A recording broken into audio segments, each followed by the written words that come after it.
Assalamualaikum warahmatullahi wabarakatuh. Perkenalkan kami dari kelompok 12 Uni Emirat Arab BIPA 5B. Nah, di sini kami akan menjabarkan mengenai rancangan perencanaan pembelajaran bahasa Indonesia bagi penutur asing atau BIPA. Kami kelompok 12 terdiri dari Mbak Elok Dwi Cahyanti, ada Mas Ringgit Juansyah, ada saya sendiri Arum Rosyana Dewi, dan ada Mbak Ayu Amalia.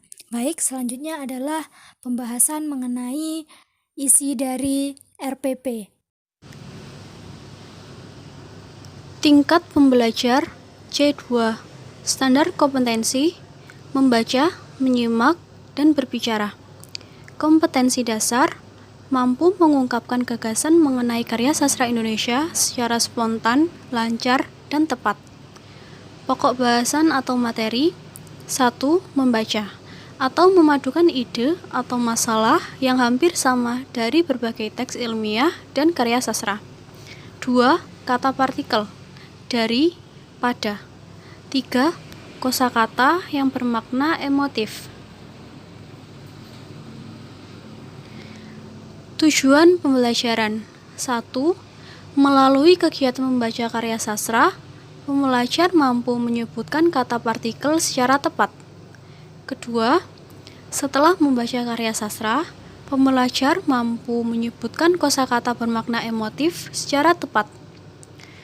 Materi pembelajaran karya sastra puisi berjudul Karangan Bunga, karya Taufik Ismail. Oke, selanjutnya ada skenario pembelajaran. Kegiatan yang pertama, pendahuluan. 1. Pengajar mengucapkan salam dan menanyakan kehadiran pembelajar. 2. Pengajar menyampaikan tujuan pembelajaran. 3. Pengajar mencontohkan salah satu bentuk karya sastra. Alokasi waktunya 5 menit. Yang kedua ada inti. 1. Pembelajar mengamati teks puisi yang sudah dibagikan. 2. Pembelajar mengamati ciri kebahasaan teks puisi. 3. Pembelajar menanyakan hal-hal yang tidak diketahuinya atau pengajar bertanya tentang puisi. 4. Pengajar membacakan teks puisi dengan membaca nyaring dan penuh penghayatan. 5. Pembelajar membaca teks puisi. 6. Pengajar membagikan lembar kerja soal 1 dan 2 kepada pembelajar. 7. Pembelajar menyebutkan kata partikel dan kosakata emotif dalam teks puisi. Alokasi waktunya 20 menit. Yang terakhir penutup. Pengajar bersama-sama pembelajar melakukan refleksi kegiatan pembelajaran. A. Apakah yang belum dipahami? B. Apakah yang sudah dipahami? C. Bagaimanakah perasaan selama pembelajaran berlangsung? 2. Pengajar bersama-sama pembelajar menyimpulkan hasil pembelajaran hari ini. Alokasi waktunya 5 menit. Metode dan media pembelajaran. Yang pertama, metode. Metodenya adalah metode ceramah, tanya jawab, dan saintifik. 2. Media pembelajaran, yaitu LCD dan teks puisi. Sumber belajar, internet, dan buku ajar. Evaluasi pembelajaran. 1. Responnya adalah tulis. 2. Bentuknya adalah tes. Selanjutnya ada soal 1. A. Bacalah teks puisi berikut. Karangan Bunga, karya Taufik Ismail.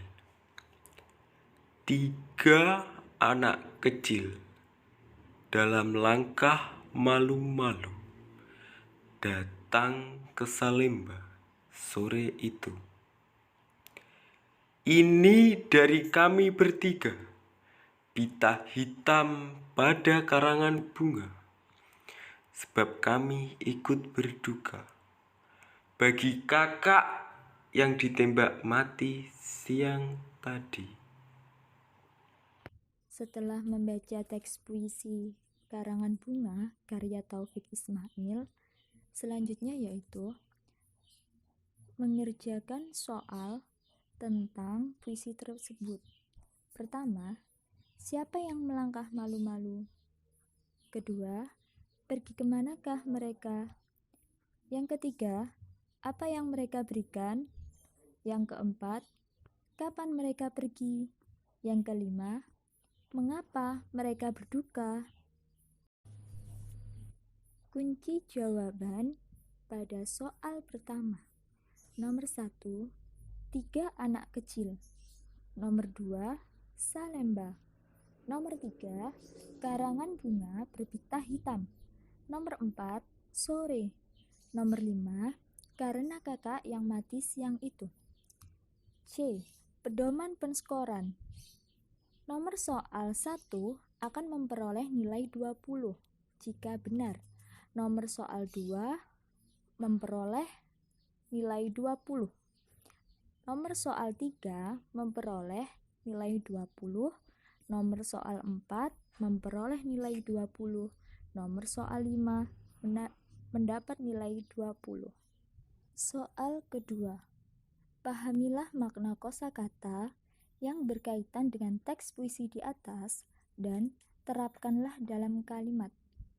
Jadi, pembelajar memahami makna kosakata, misalkan datang, kemudian menerapkan kata datang tersebut ke dalam sebuah kalimat.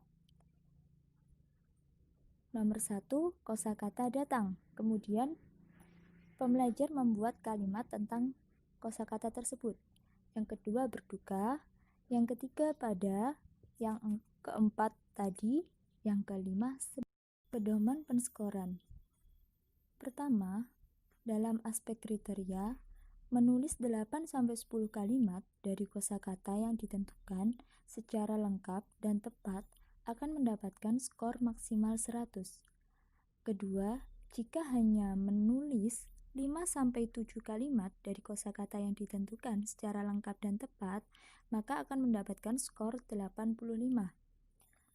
Ketiga, jika hanya menulis 2-4 kalimat dari kosakata yang ditentukan secara lengkap dan tepat, akan mendapatkan skor 75.